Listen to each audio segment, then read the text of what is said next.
नमस्कार, मैं सुमंत। इस कोर्स में हम लोग पढ़ेंगे इन्वायरमेंट एंड इकोलॉजी, पर्यावरण एवं पारिस्थितिकी के बारे में। सबसे पहले हम लोग यूपीएससी का जो सिलेबस है वो देख लेते हैं। जो यूपीएससी प्रीलिम्स का सिलेबस है वहाँ पर इन्वायरमेंट का सिलेबस दिया हुआ है general issues of environment and ecology, biodiversity, climate change. और यहाँ पर आपको किसी भी सब्जेक्ट में स्पेशलाइजेशन करने की ज़रूरत नहीं है। मतलब आपको जनरल नॉलेज चाहिए, एक्सपर्टाइज नहीं चाहिए। ठीक है, तो ये तो प्रीलिम्स का सिलेबस हो गया। कीवर्ड्स क्या क्या हैं? Environmental ecology, biodiversity and climate change. ये तीन मेन कीवर्ड हैं यहाँ पर प्रीलिम्स के सिलेबस में। अब हम आते हैं मेंस का सिलेबस। यूपीएससी मेंस जीएस 3 में आपको दिया हुआ है conservation, environmental pollution, degradation, environment impact assessment. मतलब कि इंसान के किसी भी प्रोजेक्ट का क्या इम्पैक्ट पड़ रहा है हमारे इन्वायरमेंट पर, उसका असेसमेंट। ठीक है, पहले आप इम्पैक्ट जानेंगे तभी तो उसको मिनिमाइज कर पाएंगे, इम्पैक्ट को मिनिमाइज करने के लिए स्टेप्स ले पाएंगे। ठीक है, या फिर इन्वायरमेंट इम्पैक्ट हो ही ना ऐसा स्टेप ले पाएंगे, अपने प्रोजेक्ट को इस तरह से डिज़ाइन कर पाएंगे। तो यहाँ पर कंजर्वेशन, पोल्यूशन, डिग्रेडेशन और इन्वायरमेंट इम्पैक्ट असेसमेंट EIA इसकी बात होती है। ठीक है, हम लोग डिटेल में इन सारे सिलेबस को पूरा करेंगे। ठीक है, चलिए तो आज की क्लास में हम लोग पढ़ेंगे इकोसिस्टम के बारे में, हैबिटेट के बारे में। इकोसिस्टम क्या होता है, पर्यावरण क्या होता है, हैबिटेट आवास क्या होता है, इनके बारे में पढ़ेंगे। इसके अलावा कई सारे और भी कॉन्सेप्ट हैं। इकोटोन, ठीक है, ecotone, ecocline, edge effect, edge species. इसके अलावा ट्रॉपिक लेवल क्या होता है, पोषण स्तर क्या होता है, पोषण स्तर क्या होता है। ठीक है ना, हमारे अलग अलग तरह के जो जीव हैं, कंज्यूमर, प्रोड्यूसर, इनके बारे में पढ़ेंगे।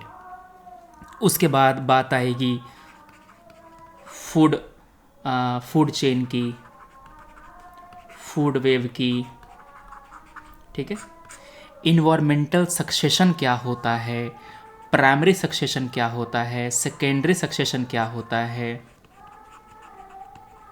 दोनों में क्या डिफरेंस है, इन सब के बारे में हम लोग डिटेल में पढ़ेंगे। ये जो सारा सिलेबस है वो आपका यूपीएससी में प्रीलिम्स का जो इन्वायरमेंटल इकोलॉजी का जो टॉपिक है वो कवर करेगा।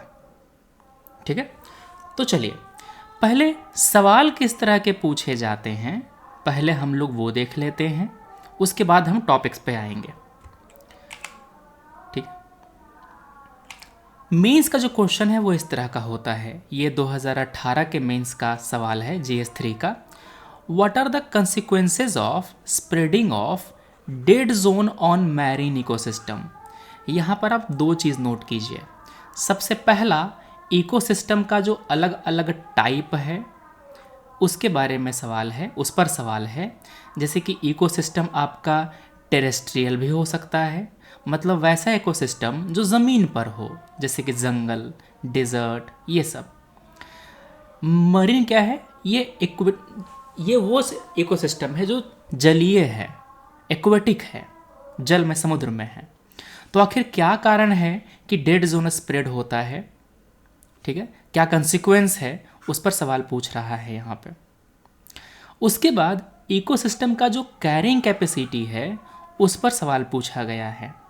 एक पर्टिकुलर इकोसिस्टम में एक पर्टिकुलर संख्या में जीव रह सकते हैं, उससे ज़्यादा जीव अगर रहने जाएगा तो उस इकोसिस्टम पर प्रेशर पड़ेगा। ठीक है, फॉर एग्जाम्पल मान लो कि एक पेड़ पर 5 आम उग सकते हैं। ठीक है ना, डेली 5 आम उग सकते हैं। हर एक बंदर एक आम खा सकता है रोज़। तो ये जो आम का पेड़ है वो कितने बंदर को सपोर्ट कर सकता है? 5 बंदर। क्लियर बात है?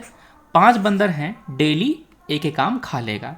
जैसे ही यहाँ पर नंबर ऑफ बंदर बढ़ेंगे, बंदर की संख्या बढ़ेगी, तो इस पेड़ पर जो पॉपुलेशन प्रेशर है वो बढ़ेगा। ठीक है, या तो प्रत्येक बंदर को आम कम मिलेगा, या तो जो बंदर है वो इस पेड़ के दूसरे रिसोर्स को एक्सप्लॉइट करना शुरू करेगा, उसका दोहन करना शुरू करेगा। समझ गए? तो ये सब चीज़ें हैं। प्रीलिम्स में सवाल पूछ रहा है फूड चेन के बारे में। फूड चेन क्या होता है, उसके पर्टिकुलर फीचर के बारे में सवाल पूछा है। Which of the following terms describe not only the physical space occupied by organism but also functional role in the community of organism? यहाँ पर सवाल पूछा था इकोलॉजिकल नीशे के बारे में। पारिस्थितिकी आला कहते हैं उसको हिंदी में। इकोलॉजिकल नीशे का मतलब ये होता है कि वो पर्यावरण में कुछ खास फीचर वाले जगह पर ही रहता है। ठीक है, इसको मैं बताऊंगा डिटेल में, पहले समझ लो। जैसे कि रहता है ना कि आपका अपना कुछ प्रायोरिटी रहता है कि मैं तो यही चीज़ खाऊंगा, मैं तो इसी जगह पे रहूँगा, मैं घर में इसी कुर्सी पर बैठूँगा। तो आपकी ये जो नफासत है, आपकी ये जो नफासत है, आपका ये जो प्रायोरिटी है कि आप उसी पर्टिकुलर कंडीशन में रहेंगे, वो आपका इकोलॉजिकल नीशे हो गया। आप केवल दाल रोटी ही खाते हैं, चावल ही खाते हैं, आप नॉनवेज नहीं खाते। ठीक है, तो आपका फीचर हो गया कि आप केवल शाकाहारी ही खाते हैं। तो आप ऐसी जगह पर नहीं रह पाएंगे जहाँ पर केवल मांसाहार ही मिलता हो, जहाँ पर केवल नॉनवेज ही मिलता हो, वहाँ सर्वाइव नहीं कर पाएंगे। समझ गए बात? चलो, तुम ऐसे समझो, शेर क्या ऐसी जगह पर रह पाएगा जहाँ पर केवल घास ही मिलता हो, जहाँ पर कोई दूसरा जीव ना हो? नहीं रह पाएगा ना, वहाँ पर वो एक्सटिंक्ट हो जाएगा, कुछ समय के बाद वो मर जाएगा, ख़त्म हो जाएगा। ठीक है, तो शेर का इकोलॉजिकल नीशे ऐसा है कि वहाँ पर उसको दूसरे जीव चाहिए ही चाहिए उनको खाने के लिए। ठीक है, वैसे ही सवाल पूछ रहा है फूड चेन के बारे में। डिकम्पोज़र क्या होता है उस पर सवाल पूछ दिया कि इनमें से कौन कौन है जो डिकम्पोज़र की कैटेगरी में आएगा। वायरस, फंगाई, बैक्टीरिया, ये सब। ठीक है, फिर सवाल पूछा है इनमें से कौन कौन है जो कार्बन डाइऑक्साइड को ऐड करता है कार्बन साइकिल में। सवाल पूछ रहा है फूड चेन के बारे में। ठीक है, सॉइल पर सवाल है, agricultural soil release nitrogen oxide into environment, cattle release ammonia into environment. ठीक है, ये पोल्यूशन पर सवाल पूछा गया है। ठीक है, तो हम लोग सब चीज़ को कवर करेंगे, जितनी भी टाइप के पोल्यूशन हैं हम लोग सबको पढ़ेंगे। ठीक है, कुछ क्वेश्चन इन्वायरमेंट बेस्ड ज्योग्राफी में पूछे जाते हैं। ज्योग्राफी पर सवाल आता है GS 1 में। ठीक है, जैसे कि फ्रेश वाटर रिसोर्स, इस पर सवाल पूछा था UPSC ने। ठीक, वैसे ही जो हिमालयन ग्लेशियर श्रिंक कर रहा है उस पर सवाल पूछा था। ठीक है, significance of discovery of oil in Arctic sea, उसका इन्वायरमेंटल कंसिक्वेंस क्या होगा उस पर सवाल पूछा था। ठीक है, मुंबई, दिल्ली, कोलकाता, ये भी तो मेगा सिटीज़ हैं, मगर एयर पोल्यूशन सबसे ज़्यादा सीरियस है दिल्ली में ही। आखिर क्या कारण है? हाँ, ये बात अलग है कि अभी हाल फिलहाल के दिनों में मुंबई में पोल्यूशन बहुत तेज़ी से फैल रहा है, मगर फिर भी मुंबई के मुकाबले दिल्ली में काफ़ी ज़्यादा पोल्यूशन की समस्या है। क्यों? कई सारे कारण हैं इसके पीछे। ठीक है, तो चलो शुरू करते हैं हम लोग चीज़ों को, और हम लोग डिटेल में जो पढ़ाई है वो करते हैं। तो अभी जो मैं बातें बता रहा हूं आपको, ध्यान से अपना जो पेज है खोल लीजिए। आप एक अलग कॉपी बना लीजिएगा एनवायरमेंट एंड इकोलॉजी का। एनवायरमेंट इकोलॉजी का एक अलग कॉपी बना लीजिएगा। जो मैं बातें आपको लिखवाता हूँ वो आपको लिखती जानी है। ठीक है, हम लोग ऐसा पढ़ेंगे कि आपको कुछ अलग से ना करना पड़े। ठीक है ना, मतलब कि जो भी रिवीजन है, जो चीज़ें हैं, वो आपका सब कुछ यहीं पे हो जाए, अलग से करने की ज़रूरत ना पड़े। हम लोग यहीं पर नोट्स बनाएंगे। हम लोग यहीं पर एमसीक्यू सॉल्व करेंगे, ठीक है, और मेंस के जो क्वेश्चंस हैं वो भी हम लोग प्रैक्टिस करेंगे। तो चलो सबसे पहले हम लोग पढ़ते हैं इन्वायरमेंट के बारे में, पर्यावरण के बारे में। इन्वायरमेंट होता क्या है? जब भी हम लोग कोई नया कॉन्सेप्ट पढ़ेंगे तो उसका पहले डिफिनेशन देखेंगे, एग्जाम्पल देखेंगे, ठीक है ना, उस पर फिर क्वेश्चन सॉल्व करेंगे। तो इन्वायरमेंट एक नेचुरल कंपोनेंट है जहाँ पर बायोटिक, अबायोटिक फैक्टर आपस में इंटरेक्ट करते हैं एक दूसरे के साथ, ठीक है। बायोटिक का मतलब होता है जीवित, अबायोटिक का मतलब होता है निर्जीव, जिसमें कोई जान ना हो, ठीक है। लिखिएगा, इन्वायरमेंट क्या है? It is a natural component, इसको हिंदी में भी लिखवाऊंगा, चिंता नहीं करो। A natural component in which biotic, biotic मतलब कि लिविंग, एंड अबायोटिक निर्जीव, non living, non living factors interact among themselves, interact among themselves, and they also interact with each other, ठीक है। मान लो कि इन्वायरमेंट में तोता रहता है और कबूतर रहता है, ठीक है। तो तोते का जो पॉपुलेशन है उसमें एक तोता दूसरे तोते से इंटरेक्ट करेगा, तो ये हो गया इंटरेक्शन एमंग देमसेल्फ, और एक तोता दूसरे कबूतर से भी इंटरेक्ट करेगा, ये क्या हुआ? इंटरेक्शन विथ ईच अदर, ठीक है। तो ऐसा घटक, ऐसा नेचुरल कंपोनेंट जहां पर जैविक और अजैविक कारक एक दूसरे के साथ परस्पर क्रिया करते हैं, आपस में इंटरेक्ट करते हैं, उसको हम पर्यावरण कहते हैं, ठीक है। इसको हिंदी में लिखो, बोलता जाता हूं। पर्यावरण वह प्राकृतिक घटक है, वह प्राकृतिक घटक है जिसमें जैविक, जैविक मतलब जो जीवित है, जैविक व अजैविक जो निर्जीव है,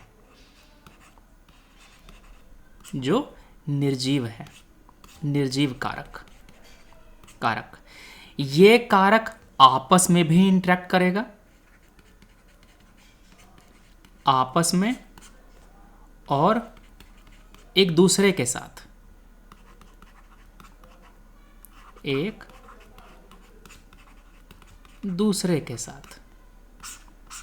ठीक है, परस्पर क्रिया करते हैं।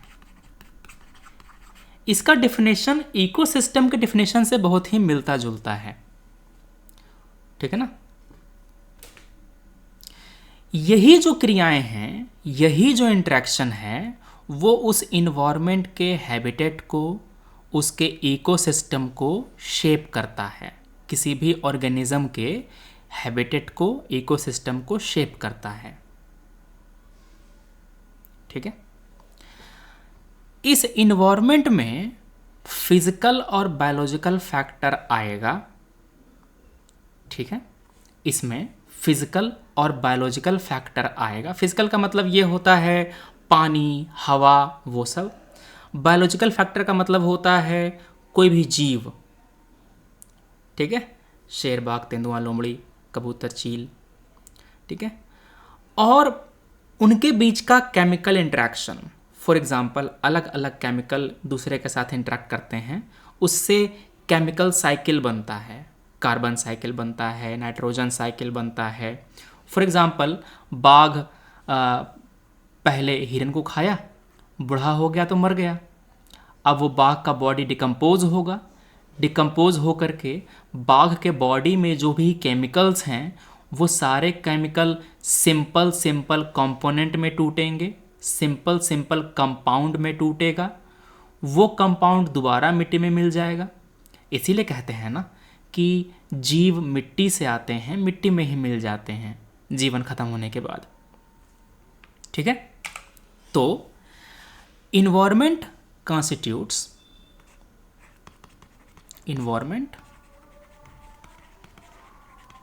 constitutes what? Physical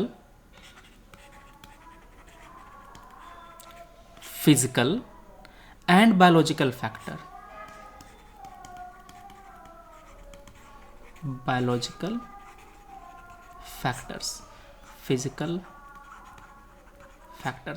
physical factor में क्या आएगा?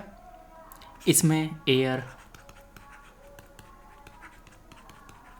वाटर, न्यूट्रिएंट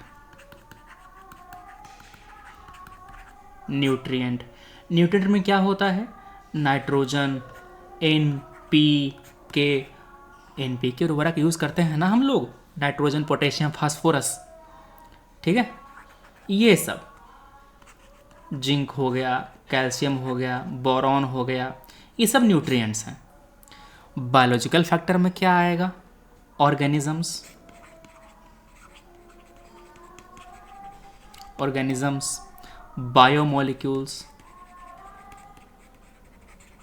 बायोमोलिक्यूल्स, ये सब चीज़ें।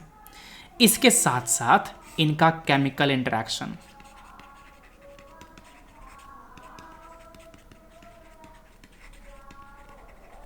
ठीक है, जैसे कि इसमें केमिकल साइकिल आता है, chemical interaction that affect an organism.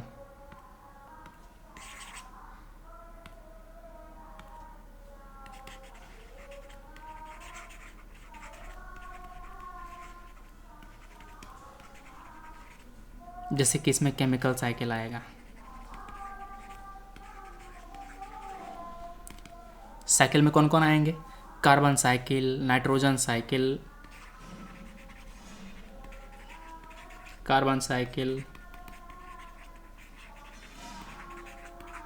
Nitrogen cycle, ये सब। ठीक है, हिंदी में लिख लो। पर्यावरण जो होता है इसमें भौतिक और जैविक जो क्या बोलते हैं उसको, कारक हैं। जैसे कि ये भौतिक कारक हो गया, इसको कलर चेंज कर देते हैं।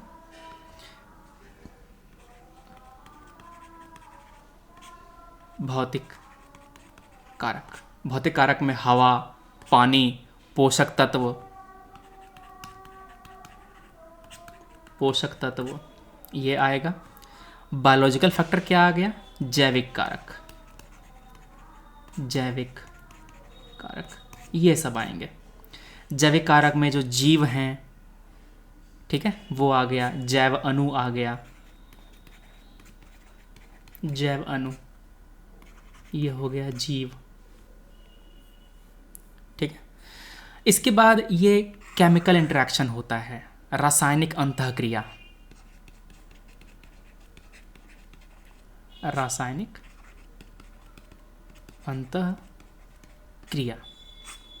उनके बीच में जो भी केमिकल इंटरेक्शन होगा ना, जैसे कि मैंने बताया कि बाघ मरा तो बाघ को डिकम्पोज करने के लिए डिकम्पोजर आएंगे। बाघ के बॉडी में जो भी कंपाउंड हैं उनको धीरे धीरे वो तोड़ेगा सिंपलर कंपाउंड में। तो सारा काम केमिस्ट्री से ही तो होगा, सारा काम रसायन के ज़रिए ही तो होगा। ठीक है, तो इन्वायरमेंट में ये सब चीज़ें आती हैं, सारे घटक आते हैं, सारे कारक आते हैं, सारे इंटरेक्शंस आते हैं, क्रियाएं आती हैं। ठीक है, सभी जीव अपनी जो प्राकृतिक जीवन प्रक्रियाएं हैं, नेचुरल लाइफ है, उसको पूरा करने के लिए इन्वायरमेंट पर डिपेंडेंट है। इंसान को देख लो, हमको जीने के लिए ऑक्सीजन चाहिए, कहाँ से ले रहे हैं? इन्वायरमेंट से ले रहे हैं। खाना खाने के लिए रोटी चाहिए, कहाँ से ले रहे हैं? इन्वायरमेंट से ले रहे हैं। पीने के लिए पानी चाहिए, कहाँ से ले रहे हैं? इन्वायरमेंट से ले रहे हैं। ठीक है, तो जीव जो होता है, ऑर्गेनिज्म जो होता है, they are dependent on environment.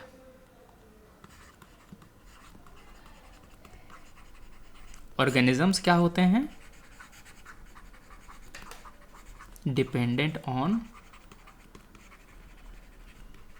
Environment. ठीक है, पर्यावरण पर निर्भर है। किस चीज के लिए? प्राकृतिक जीवन प्रक्रियाओं को पूरा करने के लिए। ठीक है, अपना जो नेचुरल लाइफ प्रोसेस है उसको पूरा करने के लिए। 4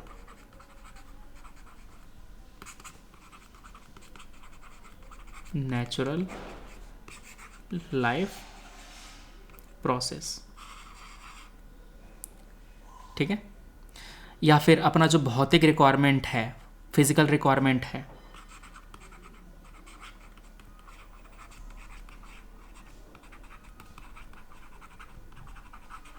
इसको पूरा करने के लिए। ठीक है, तो जो भौतिक ज़रूरतें हैं, भौतिक ज़रूरत में क्या आएगा? भोजन, भोजन, ऊर्जा, पानी, ऑक्सीजन, ये सब आएगा। समझ गए? और लाइफ का प्रोसेस क्या है बताया है मैंने? सांस लेना, बाकी जो दैनिक जीवन की चीज़ें हैं वो सब। तो जो जीव होता है वो पर्यावरण पर निर्भर होता है। क्लियर है? तो यहाँ पर आपने पर्यावरण के बारे में चीज़ें समझी, क्या होता है, इसके कंपोनेंट क्या क्या होते हैं, इसका काम क्या है, इसका प्रभाव क्या है जीव पर। ठीक है, चलो अब पढ़ते हैं हम लोग बायोस्फीयर के बारे में। ज्योग्राफी में आपने पढ़ा होगा कि अर्थ के अलग अलग कंपोनेंट होते हैं, पृथ्वी के अलग अलग कंपोनेंट होते हैं। जैसे कि पृथ्वी पर एटमॉस्फेयर है, ठीक है, हमारा लिथोस्फीयर है, ज़मीन है, और जलमंडल है, हाइड्रोस्फीयर, जलमंडल, ये हो गया स्थल मंडल, ठीक है, और ये हो गया वायुमंडल, वायुमंडल। ठीक है, वायुमंडल, स्थलमंडल, जलमंडल, एटमॉस्फेयर, लिथोस्फेयर, हाइड्रोस्फेयर, इन तीनों का वो पार्ट जहां पर लाइफ सरवाइव करता है, जहां पर जीवन सरवाइव करता है, वेयर लाइफ एग्जिस्ट, उसको हम कहते हैं biosphere. Part of earth where life exist, उसको हम कहते हैं बायोस्फीयर, जीवमंडल। ठीक है, क्लियर है? थोड़ा सा इसको और फॉर्मली लिखते हैं। पृथ्वी का जो बायोलॉजिकल कंपोनेंट है उसमें ये तीनों आएगा। Biological component of earth.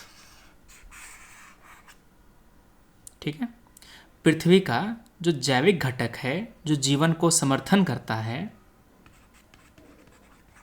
पृथ्वी का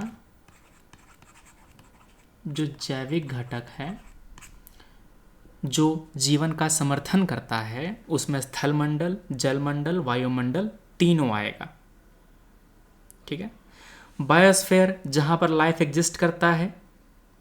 biosphere include all living organism on earth और डेड ऑर्गेनिक मैटर जिसको उन्होंने प्रोड्यूस किया है। ठीक है, तो बायोस्फीयर में क्या आएगा? इसमें आएगा सभी जीवित, ऑल लिविंग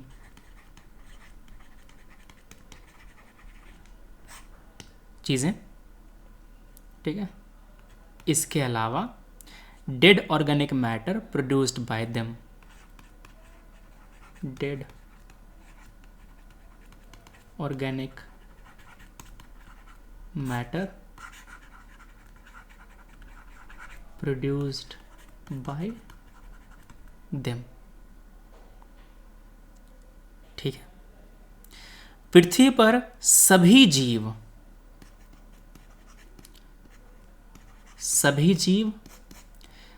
जीवों के साथ साथ उनके द्वारा उत्पादित मृत कार्बनिक पदार्थ, ठीक है, उनके द्वारा उत्पादित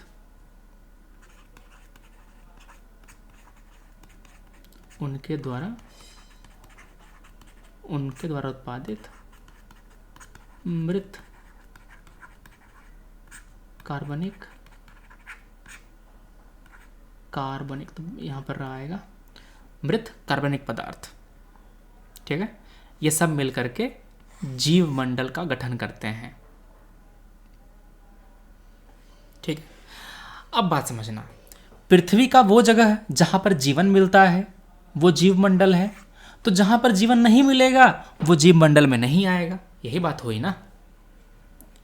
जहां पर जीवन नहीं मिलेगा वहां पर जीव मंडल नहीं होगा, मोटा मोटी बात तो समझ में आती है, ठीक है। तो हम ये देखते हैं कि जो एक्सट्रीम कंडीशन है हमारे पृथ्वी पर, वहां पर बायोस्फीयर नहीं पाया जाता है, ठीक है। जैसे कि biosphere it is absent at, कहां पर अनुपस्थित है,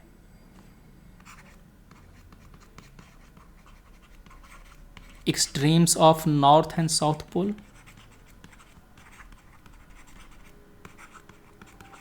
ठीक है, उत्तर और दक्षिणी ध्रुव पर मिलता है, मतलब बायोस्फीयर नहीं मिलता, वहां पर एक्सट्रीम क्लाइमेट है, वहां पर, इसलिए वहां पर नहीं मिलता, यहां पर लाइफ सर्वाइव नहीं कर सकता। पहाड़ पर जाएंगे तो बिल्कुल ही ऊपर, जहां पर ऑक्सीजन की कमी है, जहां पर टेम्परेचर बहुत ही ज़्यादा लो है,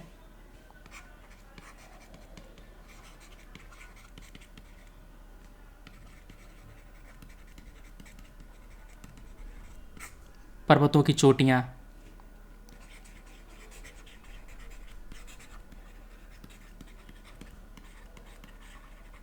समुद्र के सबसे गहरे भाग, ठीक है। देखो अब जो मैं बातें लिखवा रहा हूँ अंग्रेजी में, उसी को मैं हिंदी में बोल दे रहा, सुन करके लिख लेना, जहाँ पर छोटे वीडियो पॉज कर लेना फिर उसको लिखना।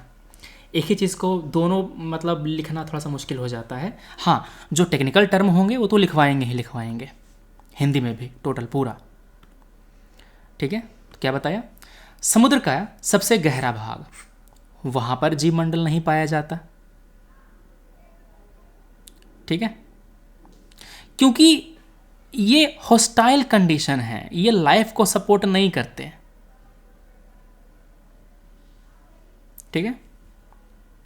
हाँ, ये कह सकते हैं कि मतलब बहुत ज़्यादा ऊंचाई पर, जैसे कि एवरेस्ट के मतलब सबसे ऊपर पॉइंट पर 8,000 मीटर के ऊपर में आपको मतलब बैक्टीरिया चाहे फंगाई मिलता है, मगर वो मेटाबॉलिकली इनएक्टिव होते हैं, ठीक है। जैसे कि कहेंगे ना कि यार मतलब जीवन तो ज्वालामुखी के में भी मिल जाता है, ठीक है। तो दे आर मेटाबॉलिकली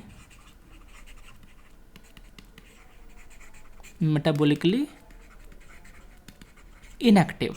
आपका बॉडी मेटाबॉलिकली एक्टिव है, आप खाना खाते हैं, पचाते हैं, फिर खाते हैं, है ना। चूंकि ये मेटाबॉलिकली इनएक्टिव है, इसीलिए डॉर्मेंट लाइफ का एग्जाम्पल है, डॉर्मेंट लाइफ का एग्जाम्पल है ये, ठीक है। ये चयापचय रूप से निष्क्रिय है, से निष्क्रिय हैं, इनएक्टिव हैं, इसीलिए वो निष्क्रिय जीवन का मतलब उसको डिनोट करते हैं। निष्क्रिय जीवन का उदाहरण है। ठीक है, तो जीव मंडल क्या होता है समझ में आ गया, इन्वायरमेंट क्या था समझ में आ गया, क्लियर है। क्या इस बायोस्फीयर में इन्वायरमेंट नहीं होगा? बिल्कुल होगा, बायोस्फीयर में भी इन्वायरमेंट होगा। चलो, अगला टेक्निकल टर्म है इकोसिस्टम, उस पे आते हैं। इकोसिस्टम पारिस्थितिकी तंत्र। ठीक है, पहले इसका जो टेक्निकल डेफिनेशन है वो देख लेते हैं। चलो, ecosystem is the functional unit of nature. It is the functional unit of nature जहाँ पर लिविंग ऑर्गेनिज्म आपस में इंटरेक्ट करते हैं और आपस के इन्वायरमेंट से भी इंटरेक्ट करते हैं। Where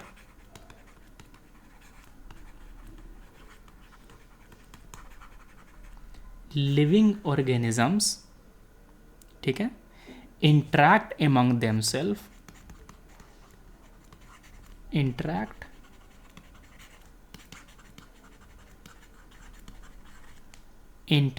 among themselves and also with the surrounding,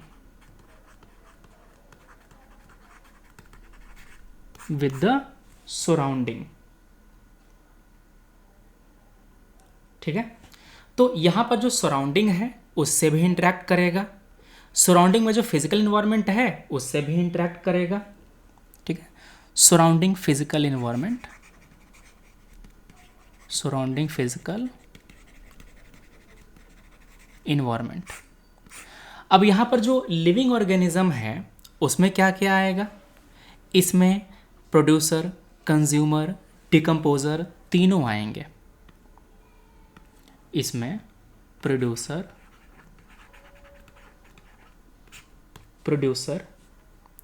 consumer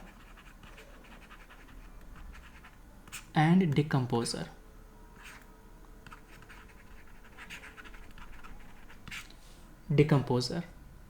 तीनों आएगा। ठीक है, उत्पादक, उपभोक्ता और जो डिकम्पोज करते हैं, इसको हिंदी में क्या बोलते हैं देखने दो मेरे को।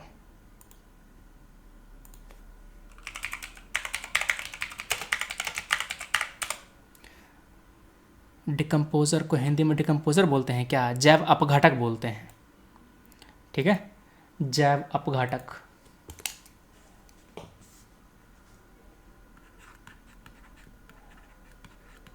अपघटक कहते हैं इसको। प्रोड्यूसर क्या हो गया, उत्पादक। ठीक है, कंज्यूमर क्या हो गया, उपभोक्ता। अच्छा, एक बात समझना, जैसे कि एक बार मैंने इसका हिंदी लिखवा दिया, प्रोड्यूसर होता है उत्पादक, कंज्यूमर होता है उपभोक्ता, डिकम्पोजर होता है अपघटक, तो नेक्स्ट टाइम आएगा ना तो समझ जाना कि इसका हिंदी क्या है। ठीक है, चलो, तो इसको, इस डेफिनेशन को हम हिंदी में लिखते हैं। अब ये क्या है, प्रकृति का एक कार्यात्मक इकाई है, प्रकृति की कार्यात्मक इकाई है जहां लिविंग ऑर्गेनिज्म, जो जीव हैं, जीव में वही आएंगे प्रोड्यूसर, कंज्यूमर और डिकम्पोजर, जहां जीव आपस में, यहां पर लिख लेना तीनों को, 1 2 3, आपस में और आसपास के जो भौतिक, आसपास के जो भौतिक वातावरण है, आसपास के जो भौतिक वातावरण है उनके साथ अंतरक्रिया करता है, के साथ अंतःक्रिया करता है या करते हैं, ये होता है इकोसिस्टम। ये होता है इकोसिस्टम। ठीक है, क्लियर बात? तो यहां पर आप एक बात समझिए, जैसे कि एक जंगल है, जंगल में भौतिक वातावरण में क्या आ गया? जंगल, फॉरेस्ट। फॉरेस्ट का जो जीवन है, लिविंग कंपोनेंट है, उसमें एनिमल आएगा, एनिमल आएगा, ट्रीज आएगा, ट्रीज आएगा, छोटे मोटे इंसेक्ट डिकम्पोजर्स वो आएंगे, इंसेक्ट्स, अपघातक वो सब आएंगे। जंगल का जो भौतिक वातावरण है उसमें क्या आएगा? भौतिक वातावरण में ऑक्सीजन आएगा, जमीन पर पड़ा हुआ पत्थर आएगा,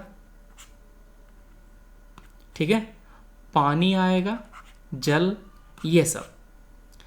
अब ये जो जीवित चीज है इस निर्जीव चीज के साथ इंटरेक्ट करेगा, ठीक है, जैसे कि जानवर पानी पिएगा, ऑक्सीजन को इनहेल करेगा सांस के जरिए, ठीक है। तो ये जो आपस का जो कार्यक्रम है और आसपास के वातावरण के साथ जो कार्यक्रम है उसको हम इकोसिस्टम कहते हैं, उसको हम इकोसिस्टम कहते हैं। अब सर बोलेंगे कि मतलब आप बोलेंगे कि सर इकोसिस्टम का डेफिनेशन और इन्वायरमेंट का डेफिनेशन दोनों तो सेम ही लग रहा है ना? तो दोनों डेफिनेशन को एक बार ध्यान से पढ़ना, तुमको अंतर दिखेगा, तुमको इसका अंतर दिखेगा। जैसे कि यहाँ पर इन्वायरमेंट टर्म का यूज़ हुआ है और किसी भी चीज़ को डिफाइन करने के लिए वही वाला टर्म नहीं यूज़ किया जाता। जैसे कि इकोसिस्टम के डेफिनेशन में इकोसिस्टम वर्ड यूज़ नहीं किया जाता, ठीक है। तो इकोसिस्टम जो है ना वो इन्वायरमेंट का एक पार्ट कह सकते हो, वातावरण का एक पार्ट है। उस वातावरण में जीव होंगे, कुछ भौतिक जीव होंगे, वो सब मिल करके, जैसे कि ये जो पूरा है ना, ये पूरा वातावरण है, ये पूरा वातावरण है। अब इस वातावरण में ये एक्वेटिक इकोसिस्टम है, ये ग्रासलैंड इकोसिस्टम है, ये फॉरेस्ट इकोसिस्टम हो गया, इस तरह से। तो एक बड़े वातावरण में कई तरह के इकोसिस्टम हो सकते हैं, ठीक है। चलो अब एक सिंपल सा मैं आपको अंतर बताता हूं कि किस तरह से इकोसिस्टम एनवायरनमेंट से अलग है, ठीक है। इकोसिस्टम किसी भी साइज का हो सकता है, इकोसिस्टम ऑफ एनी साइज, किसी भी आकार का हो सकता है, ठीक है। मगर इस इकोसिस्टम में कुछ खास तरह के स्पेसिफिक जीव ही होते हैं, but specific and limited species. जैसे कि एक्वेटिक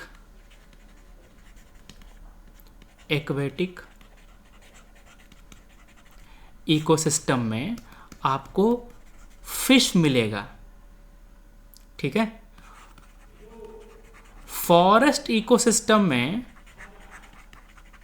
आपको फिश नहीं मिलेगा, ठीक है। Dessert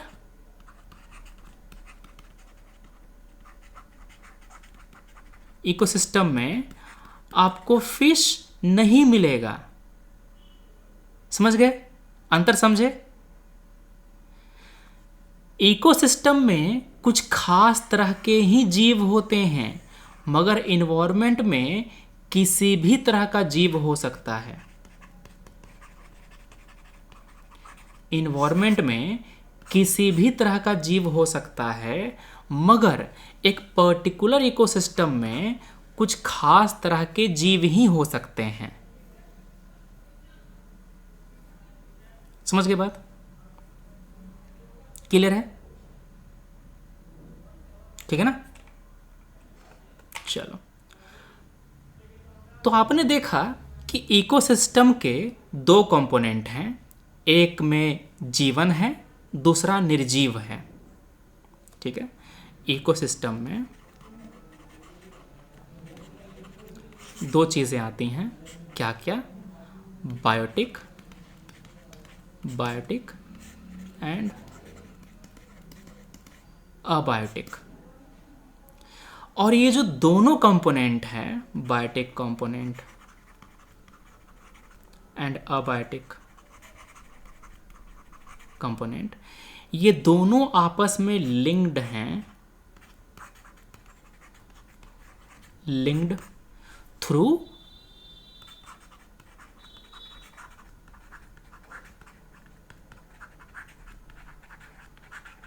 nutrient cycle and energy flow.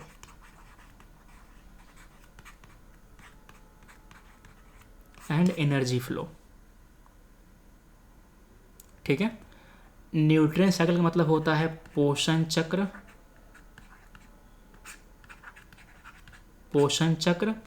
और एनर्जी फ्लो का मतलब होता है ऊर्जा प्रवाह।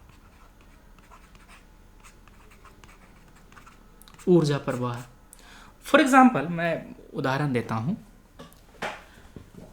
बायोटिक कंपोनेंट में बकरी भी आएगा और बाघ भी आएगा। ठीक है, तो बाघ बकरी को खा गया, बाघ जो है वो बकरी को खा गया, तो क्या हुआ? बकरी की जो ऊर्जा है वो बाघ को ट्रांसफर हो गई।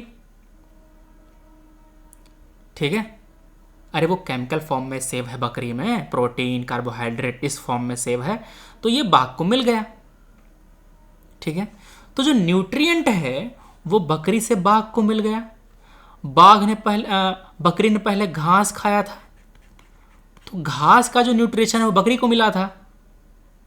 ठीक है, तो इस तरह से न्यूट्रिशन और एनर्जी इकोसिस्टम के अलग अलग कंपोनेंट में फ्लो होता है। क्लियर है? अगर इकोसिस्टम का कोई पार्ट डैमेज होता है या डिसअपियर होता है, उसका इम्पैक्ट पूरे के पूरे इकोसिस्टम पे पड़ेगा। ठीक है, इफ वन पार्ट डैमेजेस, ठीक है, if one part is damaged, DAMAGED, damaged या डिसअपियर्स, तो क्या होगा? उसका इम्पैक्ट सब पर पड़ेगा, impact on rest of component. ठीक है, पारिस्थितिकी तंत्र के बाकी घटकों पर भी इसका प्रभाव पड़ेगा। पारिस्थितिकी तंत्र के बाकी घटकों पर भी इसका प्रभाव पड़ेगा। समझे? तो ये था इकोसिस्टम।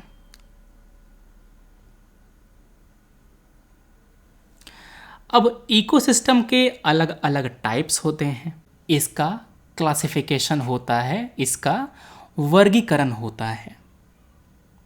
ठीक है, तो मोटा मोटी हम जैसे कि अगर ब्रॉड वे में देखें तो इकोसिस्टम दो तरह का होता है।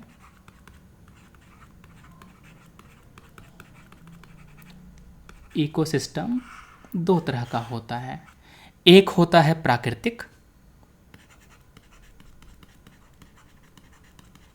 नेचुरल, दूसरा होता है मैन मेड।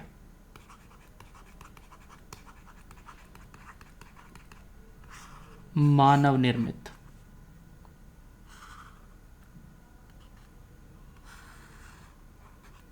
ठीक है, क्लियर है?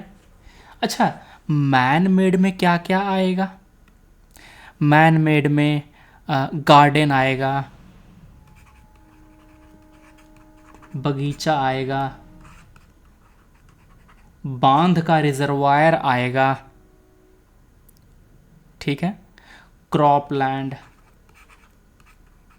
खेत में जो फसल उपजाते हैं वो भी एक इकोसिस्टम है।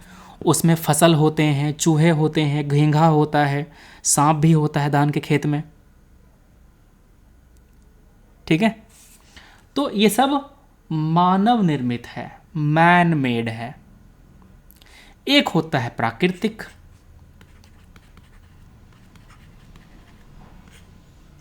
ठीक है, ये मानव द्वारा बनाया गया है, मानव निर्मित है, ठीक है। जो हमारा नेचुरल इकोसिस्टम है, नेचुरल दो तरह का होता है, एक जमीन पर और एक जल पर। कौन कौन सा? टेरेस्ट्रियल, स्थलीय और जलीय। ऐसा इकोसिस्टम जो स्थल पर मिलता है, ऐसा इकोसिस्टम जो जल में मिलता है, ठीक है। अब स्थल पर क्या क्या मिलेगा? जंगल, रेगिस्तान, घास के मैदान, यही मिलेंगे ना बाबू। फॉरेस्ट इकोसिस्टम, घास के मैदान, डिजर्ट इकोसिस्टम। जल मीठा भी हो सकता है और खारा भी हो सकता है। जल मीठा भी हो सकता है, खारा भी हो सकता है। खारा वाला क्या है? Marine ecosystem. अगर पानी मीठा है तो फ्रेश वाटर। मरीन में तो पानी आपका मूव करता ही रहेगा, मगर जो फ्रेश वाटर इकोसिस्टम है, यहाँ पर जल या तो स्थिर हो सकता है या तो बहता हुआ हो सकता है, ठीक है।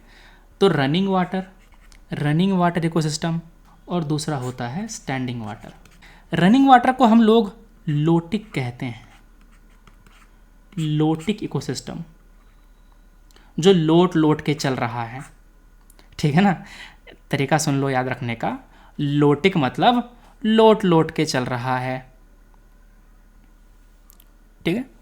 और जो खड़ा है लेंटिक, जो लेट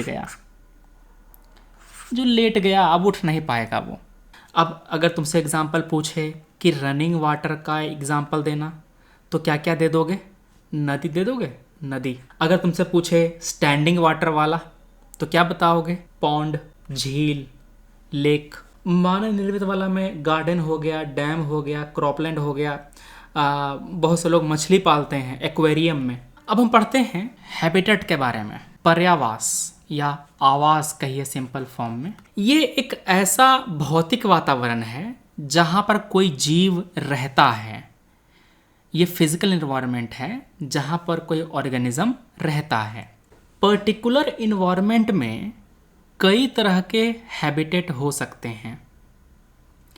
एक पर्टिकुलर इन्वायरमेंट में कई तरह के हैबिटेट हो सकते हैं। हैबिटेट।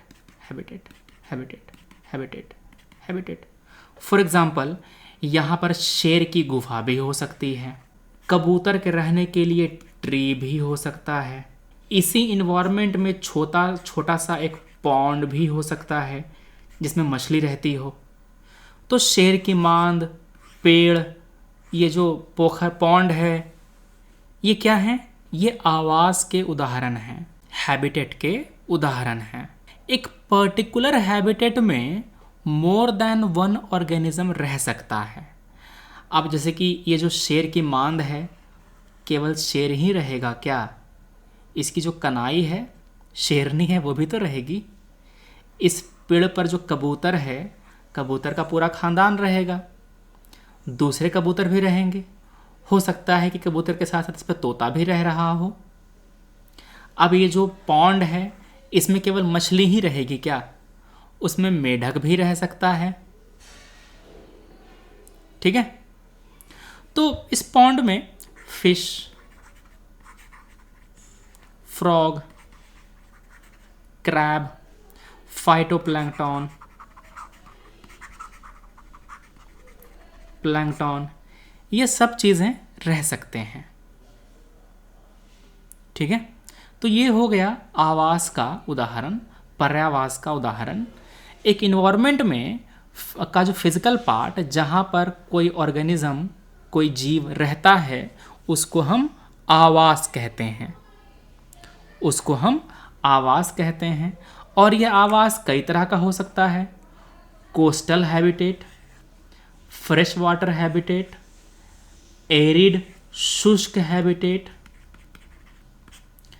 पोलर हैबिटेट जहाँ पर पोलर बियर पाए जाते हैं एकदम ठंड का सीजन, जंगल, या फिर अर्बन इलाका, या फिर अर्बन इलाका। ठीक है, तो ये हैबिटेट का टाइप्स हो गए कि किस किस तरह के हैबिटेट होते हैं। ओके, आपको मैंने पहले बताया एक पर्टिकुलर हैबिटेट में कई तरह के जीव पाए जाते हैं। जैसे कि फ्रेश वाटर हैबिटेट है तो यहाँ पर आपको बहुत से तरह के जीव ऑर्गेनिज्म मिलेंगे, मछली, मेढक, बेंग, सब, टोंड, जो भी चीज़ें हैं मिलेगा। ठीक है, चलो अब आती है बात कि अच्छा अभी कुछ देर पहले हमने इकोसिस्टम और इन्वायरमेंट पढ़ लिया।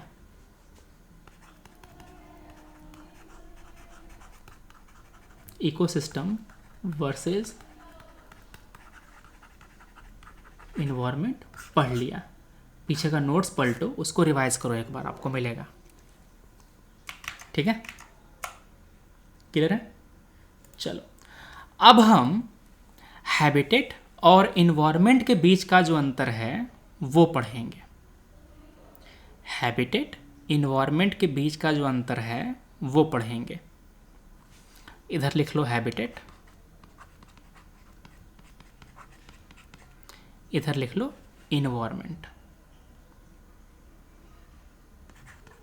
हटाओ इसको पहले।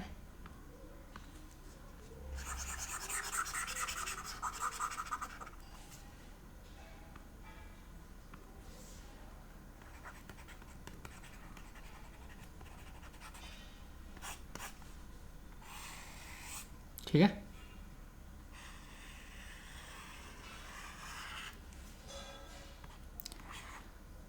पहली बात तो ये, हैबिटेट में हमेशा लाइफ रहेगा।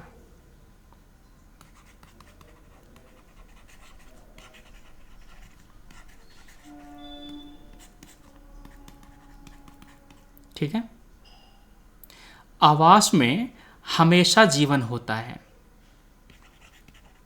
जीवन हमेशा रहेगा इसमें, आवास में। पर्यावरण में जरूरी नहीं कि जीवन हो।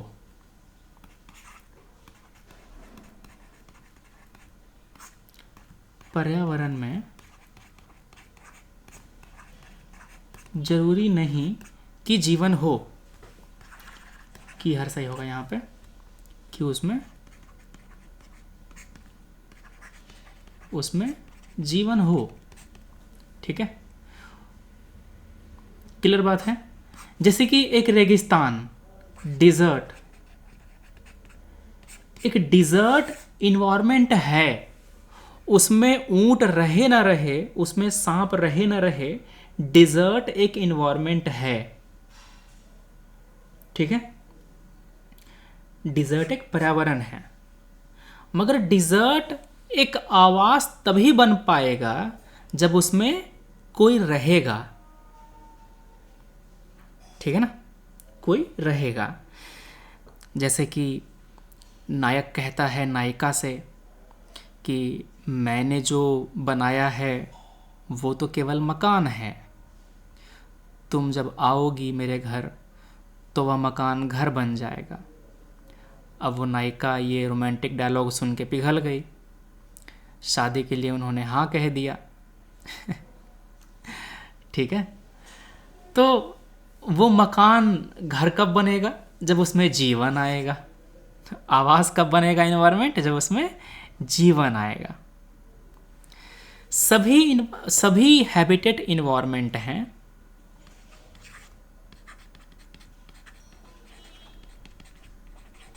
ऑल हैबिटेट्स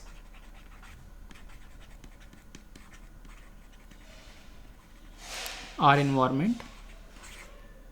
ठीक है, but all environments are not habitat. All environments are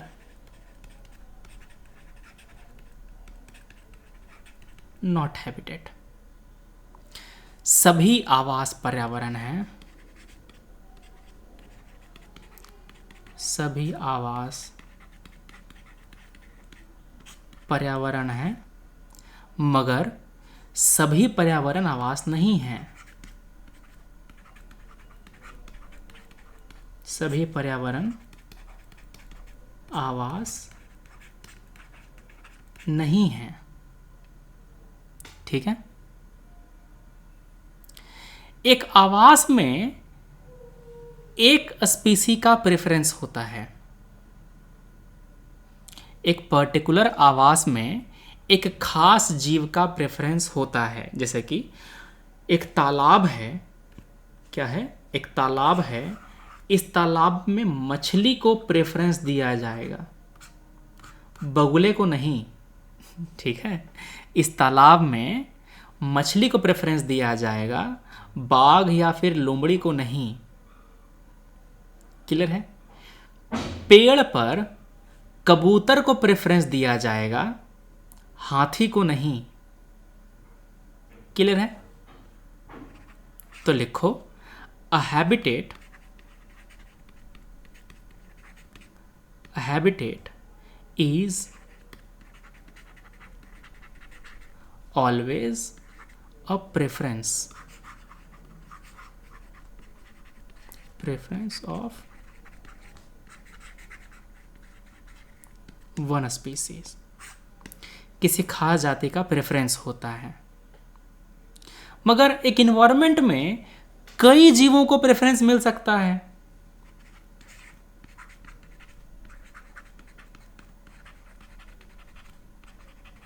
An environment could be a preference of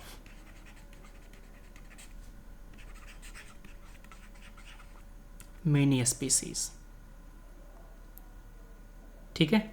अब इसमें कई सारे स्पीसीज हैं, तो ये जो इन्वायरमेंट है ना, वो कई सारे हैबिटेट में बट जाएगा.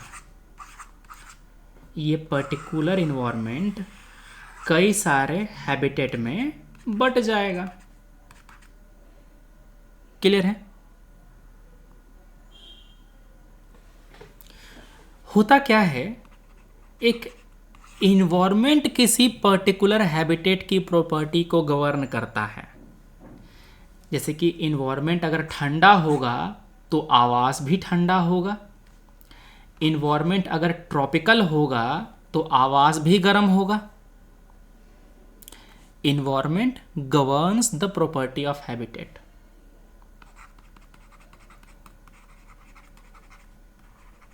Environment governs the properties of a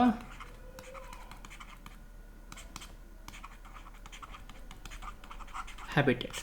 मगर ऐसा उल्टा नहीं होता. अच्छा, इसका हिंदी ने लिखवाया ना, habitat is always a preference of one स्पीसी. एक आवास हमेशा एक प्रजाति को प्राथमिकता देती है. ठीक है. आवास हमेशा एक प्रजाति को प्राथमिकता देती है, या एक पर्टिकुलर प्रजाति की प्राथमिकता होती है. पर्यावरण किसी आवास के गुणों को नियंत्रित करता है. पर्यावरण किसी आवास के गुणों को नियंत्रित करता है.